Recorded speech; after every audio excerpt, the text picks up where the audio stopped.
Part 3, The Last Lesson by Alphonse Daudet.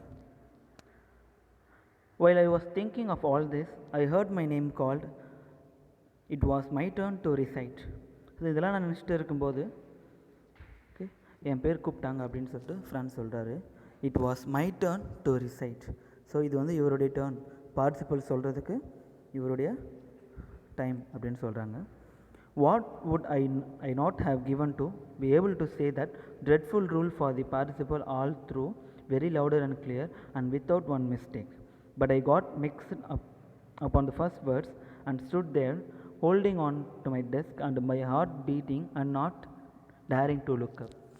ஏன்னா கூட்டம் நான் அவர் போய் நின்னோன்னு என்னாச்சு அப்படின்னு பார்த்தீங்கன்னா, அவருக்கு ரூல்ஸ் தெரியாது இல்லையா, அதனால் அவரால் எதுவுமே சொல்ல முடியல. But I got mixed up the first word. என்ன அவரால் ஃபர்ஸ்ட் வேர்டு என்ன பண்ண முடியல, அவரால் பேசவே முடியல. அதனால் என்ன பண்ண அப்படின்னா பயத்தில் பெஞ்சை பிடிச்சிட்டு இருக்கார். பயத்தில் வந்து என்ன பண்ணா அவருடைய ஹார்ட் பீட் ஆகிறது சவுண்ட் கேட்குதுன்னு சொல்கிறாரு. And also not daring to look up. அவரால் தலை நிமிர்ந்து பார்க்கவே முடியாது. தலையை கீழே கொண்டுட்டு கிளாஸ் ஃப்ரண்ட்டில் நின்றுட்டுருக்கார்.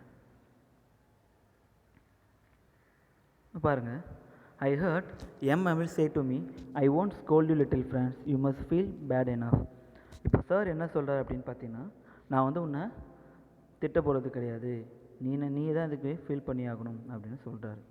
See how it is every day we have said to ourselves, I have plenty of time, I learn it tomorrow. அவர் என்ன சொல்கிறார் அப்படின்னு பார்த்தீங்கன்னா, நம்ம எல்லாம் யூஸ்வலாக சொல்லுவோம் இல்லையா, இன்றைக்கி கொடுக்குற ஒர்க்கை நாளைக்கு பண்ணலாம், அடுத்த நாள் பண்ணலான்னு சொல்லிட்டு போஸ்ட்போன் பண்ணிட்டே போகலையே, அது வெறும் சொல்கிறாரு. சரிங்களா, நீங்கள் இது மாதிரி ஒரு நாளாக போஸ்ட்போன் பண்ணிட்டே போனீங்க, நம்ம இப்போ எங்கே நிற்கிறோம் பார்த்தீங்களா அப்படின்னு கேட்குறாரு. And now you see where we have come out. That's a great trouble with Alsace she puts off learning till tomorrow. Now those fellows out there will have the right to say you, how is it you pretend to be a Frenchman and yet you can't neither speak or write your own language. என்ன சொல்கிறாருன்னு பார்த்தீங்கன்னா, இப்போது இங்கே இருக்க அதாவது German people வந்து ஒன்றை கேள்வி கேட்கலாம். கேள்விக்கு அது உனக்கு ஃபுல் ரைட்ஸும் இருக்குது. ஒரு ஃப்ரெஞ்ச்மேனாக இருந்துட்டு உனக்கு ஃப்ரெஞ்ச் எழுதவும் வரல படிக்கவும் வரல அப்படின்னு சொல்லி அவங்க ஒன்று கேட்கலாம் அப்படின்னு சொல்லிட்டு சொல்கிறாரு. But you are not the worst, poor little friends. We have all great deal to reproach ourselves with. But இது உன்னோட நிலைமை மட்டும் ரொம்ப மோசமாக இல்லை, இங்கே இருக்கிற எல்லாருக்குமே அதே நிலைமை தான் அப்படின்னு சொல்கிறாரு. Your parent were not anxious enough to have you learn. என்ன அப்படின்னு பார்த்தீங்கன்னா, அவங்க பேரண்ட்ஸ், ஃப்ரான்ஸோடைய பேரண்ட்ஸ் வந்து ஃப்ரான்ஸோடைய படிப்பில் அந்தளவுக்கு நாட்டம் காட்டலை அப்படின்னு சொல்கிறாங்க. They preferred to put you the work on the farm or at the mills. அவங்க என்ன பண்ணாங்க அப்படின்னா, ஃப்ரான்ஸை ஃபார்முக்கோ இல்லை மில்லுக்கோ வேலைக்கு அனுப்பலான்னு தான் பார்த்துட்டு இருந்தாங்க அப்படின்னு சொல்கிறாரு.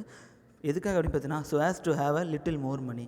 ஸோ பையன் சம்பாரிச்சா இன்னும் நல்லா இருக்கலாம்னு சொல்லிட்டு இவனை படிக்கிறதுக்கு இம்பார்ட்டன்ஸ் கொடுக்காம வேலைக்கு தான் இவனை மோட்டிவேட் பண்ணியிருக்காங்க. அண்ட் இப்போ அவரே ப்ளேம் பண்ணிட பாருங்க. And I have been to blame also. அது மட்டும் இல்லை, நானும் தான் அந்த குற்றத்துக்கு ஆளாயிருக்கேன். என்ன அப்படின்னு பார்த்தீங்கன்னா, have I not often sent you to water my flowers instead of learning your lessons. என்ன சொல்கிறேன் அப்படின்னு பார்த்தீங்கன்னா, என் மேலேயும் தப்பு இருக்குது. நான் மட்டும் என்ன பண்ணேன் அப்படின்னு பார்த்தீங்கன்னா, உங்களை படிக்க சொல்லாமல் என் கார்டனுக்கு உங்களை வாட்டரிங் பண்ண சொல்லிட்டேன். And when I wanted to go fishing did I not just give you holiday. அது மட்டும் இல்லாமல் நான் எப்போல்லாம் ஃபிஷ்ஷிங் போகிறனோ அப்போல்லாம் நான் என்ன பண்ணுறேன், ஸ்கூலுக்கு லீவ் விட்டுருக்கேன். அதனால் ப்ளேம் பண்ணுறது ஒன்று மட்டும் இல்லை, ப்ளேம் பண்ண சிச்சுவேஷனில் நானும் தான் இருக்கேன் அப்படின்னு சொல்லிட்டு எம்ஹாமில் சொல்கிறார். நெக்ஸ்ட் பாருங்கள். Then from one thing to another எம்ஹாமில் went on to a talk on the French language. என்ன சொல்கிறேன்னா, ஒன்று ஒன்றா பேசிட்டு அவர் வந்து ஃப்ரெஞ்சு லாங்குவேஜை பற்றி பேச ஆரம்பிக்கிறார். Saying that it was the most beautiful language in the world. அவர் என்ன சொல்கிறாருன்னு பார்த்தீங்கன்னா அப்படின்னா, ஃப்ரெஞ்ச் இந்த உலகத்திலே பியூட்டிஃபுல் லாங்குவேஜ் அப்படின்னு சொல்கிறார். ஒவ்வொரு பீப்புளுக்கும் அவங்கவுங்க இந்த மதர் டங் வந்து பியூட்டிஃபுல்லாக தான் இருக்கும். இப்போ நமக்கு எப்படி தமிழ் ரொம்ப பியூட்டிஃபுல் நமக்கு தெரியும் இல்லையா, நம்ம பொறுத்த வரைக்கும் தமிழ் தான் best language in the world அப்படின்னு சொல்லுவோம் இல்லையா, அதே போல் அவங்களுக்கு வந்து ஃப்ரெஞ்சு தான் best language in the world அப்படின்னு சொல்லுவாங்க. ரைட் சொல்கிறாரு. Okay, French is a beautiful language in the world. இப்போ வந்து அந்த ஃப்ரெஞ்சில் குவாலிட்டி சொல்லுவார் பாருங்கள்.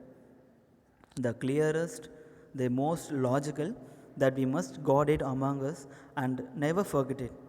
ஓகே, இந்த லாங்குவேஜ் ரொம்ப கிளியராகவும் அந்த அதே சமயத்தில் ரொம்ப லாஜிக்கலாகவும் இருக்கும் அப்படின்னு சொல்கிறாரு. That we must guard it, நம்ம என்ன பண்ணாத பாதுகாக்கணும் அப்படின்னு சொல்கிறார். Because when a people are enslaved, as long as they hold fast to their language, it as if they had key to the prison. என்ன அப்படின்னு பார்த்தீங்கன்னா, இந்த லாங்குவேஜ் அப்படின்றது ப்ரிசனுக்கான கீ அப்படின்னு சொல்கிறார். Then he opened a grammar and read our lesson. I was amazed to see how well I understood it. அப்புறம் பேசுகிறேன்னா அவர் என்ன miss M ஹமில் என்ன பண்ணுறாரு அப்படின்னு பார்த்தீங்கன்னா, அவர் புக் ஓப்பன் பண்ணி English grammar teach, English in sense grammar teach பண்ண start பண்ணுறாரு. Okay, இவர் என்ன சொல்கிறாருன்னு பாருங்கள். I was amazed to see how well I understood. அவருக்கு ரொம்ப ஆச்சரியமாக இருந்துச்சு, ஏன்னா அவர் நடத்தினது இவருக்கு அந்தளவுக்கு புரிஞ்சிருக்கு அப்படின்னு சொல்கிறாரு. Okay, so he uses the word amazed. Okay, next பாருங்கள். All is set seemed so easy I think too. என்ன அப்படின்னு பார்த்தீங்கன்னா, அவர் சொன்னது எல்லாமே ரொம்ப ரொம்ப ஈஸியாக இருந்தது அப்படின்னு சொல்கிறார். That I had never listened so carefully. அது மட்டும் இல்லாமல் நான் இந்த அளவுக்கு உன்னிப்பாக அதை கவனித்ததே கிடையாது அப்படின்னு சொல்கிறாங்க. And that he had never explained everything with so much patient. அது மட்டும் இல்லாமல் அவர் வந்து இவ்வளோ பொறுமையாகவே இத்தனை நாளே இவ்வளோ பொறுமையாக கிளாஸ் எடுத்ததே கிடையாது அப்படின்னு சொல்கிறார். It seemed almost as if the poor man wanted to go give us all he knew before going away and to put it into our heads at one stroke. இவருக்கு என்ன தோணுது அப்படின்னு பார்த்தீங்கன்னா, இவர் சார் சொல்லிக் கொடுத்து பார்த்தா அவர் தெரிஞ்ச நாலேஜ் எல்லாத்தையுமே ஒரே நாளில் எங்களுக்கு சொல்லிக் கொடுத்துலாம் நினைக்கிறார் போல் அப்படின்னு சொல்லிட்டு அவர் திங்க் பண்ணிகிட்ருக்கார். After the grammar we had a lesson in writing. Grammar class முடிஞ்சதுக்கப்புறம் ரைட்டிங் ப்ராக்டிஸ் பண்ணிட்டு இருந்தாங்க. That day M Hamel had new copies for us written in a beautiful round hand. என்ன அப்படின்னு பார்த்தீங்கன்னா, அன்னைக்குன்னு பார்த்து அந்த கிராமருக்கு அந்த ரைட்டிங் ப்ராக்டிஸ்க்கு நியூ காப்பீஸ்லாம் கொண்டு வந்திருக்காரு. வந்து அவருடைய ஹேண்ட் ரைட்டிங் சொல்கிறாங்க பாருங்கள், பியூட்டிஃபுல் ரவுண்ட் ஹேண்ட். ஓகே, அதில் என்ன எழுதியிருக்கு பாருங்கள். France Alsace they looked like little flags floating everywhere in the school room. So அந்த எந்த அளவுக்கு தேசப்பட்டிருக்கு அப்படின்னு பார்த்தீங்கன்னா, அந்த இடம் ஃபுல்லாகவே அந்த அவங்களுடைய ஃப்ளாக்ஸ், நேஷ்னல் ஃப்ளாக் இருக்கிற மாதிரி திங்கிங் இருக்குது அப்படின்னு சொல்கிறாங்க. You ought to have seen how every one set to work and how quiet it was. என்ன சொல்கிறேன்னு பார்த்தீங்க அப்படின்னா, அன்னைக்கு எல்லாருமே அவங்க வேலையை ஒழுங்காக செஞ்சுருந்தாங்க. அதுவும் இல்லாமல் அன்றைக்கி ஸ்கூலே ரொம்ப அமைதியாக இருந்தது அப்படின்னு சொல்கிறாங்க. The only sound was the scratching of the pens over the paper. என்ன சவுண்ட் கேட்டு அப்படின்னு பார்த்தீங்கன்னா, பென் வந்து பேப்பரில் எம்போது சவுண்ட் வரும் இல்லையா, அந்த சவுண்ட் மட்டும்தான் கேட்டது அப்படின்னு சொல்கிறார். Once some beetles flew in but nobody paid any attention to them. Beetles இது என்ன அப்படின்னா பக்ஸ் அப்படின்னு சொல்லுவாங்க. இந்த வண்டெல்லாம் இருக்குல்லையா, சின்ன சின்ன பூச்சி இருக்கு இல்லையா, அதெல்லாம் பறந்து வந்தாலும் யாரும் என்ன பண்ணல, அதை அவங்க கண்டுக்கவே இல்லை. ஏன்னா அந்தளவுக்கு இவங்க என்ன பண்ணுறாங்க, இன்ட்ரெஸ்டாக இருக்காங்க அப்படின்னு சொல்கிறாங்க. Not even the little ones who worked right on tracing the fish-hooks as if that was French too. On the roof, pigeons cooed very low, and I thought to myself, will they make them sing in German? Even the pigeons. என்ன சொல்கிறாங்க அப்படின்னு பார்த்தீங்கன்னா, இவருக்கு வந்து ஒரு question கேட்குறாரு பாருங்கள். Okay, on the roof the pigeons cooed very low, and I thought myself, will they make them sing in German? Even the pigeons. இவர் என்ன சொல்கிறாருன்னு பார்த்தீங்க அப்படின்னா, ரைட், இந்த அப்ரெசஸ் இருக்காங்க இல்லையா, நாங்கள் மனுஷங்க அதை என்ன பண்ணுறீங்க, என்னோடய லாங்குவேஜை அப்போஸ் பண்ணுறீங்க. ஸோ நீங்கள் வந்து ஜெர்மனின்றதை கன்ஃபார்ம் படிக்கணும் அப்படின்னு சொல்கிறீங்க. இப்போ பிஜன்ஸ் இருக்குங்க இல்லையா, அதையும் இவங்க வந்து ஜெர்மன் பேச சொல்லுவாங்களோ அப்படின்னு சொல்லி ஒரு என்ன பண்ணுறாரு அப்படின்னா மார்க் பண்ணுறாரு கொஞ்சம் சோகமாக. எப்படி சொல்லியிருக்க பாருங்க, on the roof the pigeons cooed very low and I thought to myself, will they make them sing in German even the pigeons அப்படின்னு சொல்லிட்டு. ஓகே, ரொம்ப அரசியல் அப்படின்னு சொல்லுவாங்களே, பாலிடிக்ஸ் பேசுகிறாரு. Whenever I looked up from a writing, I saw M. Hamil sitting motionless in his chair and gazing first at one thing and then at the another. நான் அடிக்கடி எழுதிட்டு சாரை பார்க்குறப்ப அவர் வந்து இஸ் சிட்டிங் மோஷன்லெஸ், ரொம்ப அசைவே இல்லாமல் அங்கே இருக்கிற ரூமில் இருக்கிற ஒரு பொருளையும் கேஸ் பண்ணிகிட்டே இருக்கார் அப்படின்னு சொல்கிறார். As if he wanted to fix this in his mind, just how everything looked in that little school room. So அவர் என்ன பண்ண எல்லாத்தையுமே ஒரு திங்ஸாக பொறுமையாக பார்க்குறாரு, எல்லாத்தையும் அப்சர்வ் பண்ணுறாரு. Fancy For 40 years he had been there in the same place with his garden outside the window and his class in front of him. என்ன சொல்ல அப்படின்னா 40 இயர்ஸ் அவர் என்ன பண்ணுறார், இந்த ஸ்கூல்லே இருக்கார், இதே பாரு தான் கிளாஸில் உட்காந்துருப்பார், ரைட்ஸ் இந்த மாதிரி விண்டோவில் கார்டனை பார்த்துட்டே இருக்கார் அப்படின்னு சொல்கிறாங்க. Only the desk and benches had been worn smooth. அங்கே பெஞ்சும் டெஸ்க்கு மட்டும்தான் புதுசாக இருக்குது. The walnut trees in the garden were taller and the hop vine that he had planted himself twined about the windows and the roof. அங்கே இவர் நட்ட அந்த வால் tree வந்து ரொம்ப ஹைட்டாக வளர்ந்ததாகும். அந்த ஹாப் வைன் அது வந்து ஒரு செடி ஒரு கொடி மாதிரி வச்சுக்கோங்க, அது வந்து விண்டோ மூலயமா ரூஃப்க்கு போகுது அப்படின்னு சொல்கிறார். How it must have broken heart to leave it all. Poor man, to hear his sister moving about in the room above, packing their trunks for they must leave the country next day.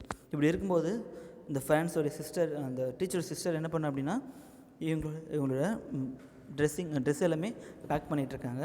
Packing their ட்ரங்க்ஸ்னால் என்ன அப்படின்னு பார்த்தீங்கன்னா அந்த காலத்தில் இரும்பு போட்டி சொல்லுவாங்க இல்லையா, இப்போ சூட் கேஸ் அல்சல் அப்போ வந்து இரும்பு போட்டியாக தான் இருக்கும். அதை என்ன பண்ண அப்படின்னா பேக் பண்ணிவிட்டு கிளம்புறாங்க. For they must leave the country next day, இவங்க வந்து நாளைக்கு இந்த கண்ட்ரி விட்டு போயாகணும் அப்படின்னு சொல்கிறான். But he had the courage to hear every lesson to the very last. After the writing we had a lesson in history. என்ன சொல்கிறார் அப்படின்னு பார்த்தீங்கன்னா இவ்வளோ சுச்சுவேஷன் இருந்தும் அவர் என்ன பண்ணுறாருன்னா கடைசி வரைக்கும் அந்த லெசனை நடத்திட்டுருக்காரு அப்படின்னு சொல்கிறாங்க. After the writing we had a lesson in history. So writing class முடிஞ்சதுக்கப்புறம் we had a lesson in history class ஆரம்பித்தது அப்படின்னு சொல்கிறாங்க. And then the babies chanted their baba be bubo. என்ன அப்படின்னா இது வந்து பேபிஸோட சவுண்ட்ஸ் அதை சொல்கிறாங்க. Down there at the back of the room old Hauser had put on his spectacles and is holding his primer with his son. So இப்படி இருக்கும்போது room பின்னாடி என்ன பண்ணுறாரு அப்படின்னா ஓல்டு ஆசர் இருக்காலே அவர் வந்து அவரோட ஸ்பெக்டாக்கிள்ஸை போட்டு ப்ரைமரை கையில் வச்சுட்டு spelled the letters with them. Okay, அதில் இருக்கிற லெட்டர்ஸ் என்ன பண்ணுறாரு, படிக்கிறார். You could see that he was too crying, his voice trembled with emotion. என்ன அப்படின்னு பார்த்தோன்னா அவர் வந்து ரொம்ப அழறார். Okay, he was too crying, ரொம்ப அழுதுகிட்டே his voice trembled with emotion. என்ன ட்ரெம்பிள் அப்படின்னு பார்த்தீங்கன்னா நடுங்குது, அந்த சோகத்தில் என்ன பண்ணுது அப்படின்னா ஓகே ட்ரெம்பிள் ஆகுது அப்படின்னு சொல்கிறாங்க. And it was so funny to hear him that we all wanted to laugh and cry. என்ன சொல்கிறார், இதில் அவர் படிக்கிறத பார்க்கும்போது சிரிப்பாக இருந்தாலும் அங்கே எங்கள் சிச்சுவேஷன் வச்சு நாங்கள் ரொம்ப ஃபீல் பண்ணுறோம் அப்படின்னு சொல்கிறார். How well I remember it, the last lesson. அவர் சொல்கிறாரு இதுதான் எங்களுடைய லாஸ்ட் லெசன் அப்படின்னு சொல்லிட்டு சொல்லிகிட்ருக்காரு. We will see the rest in the part 4.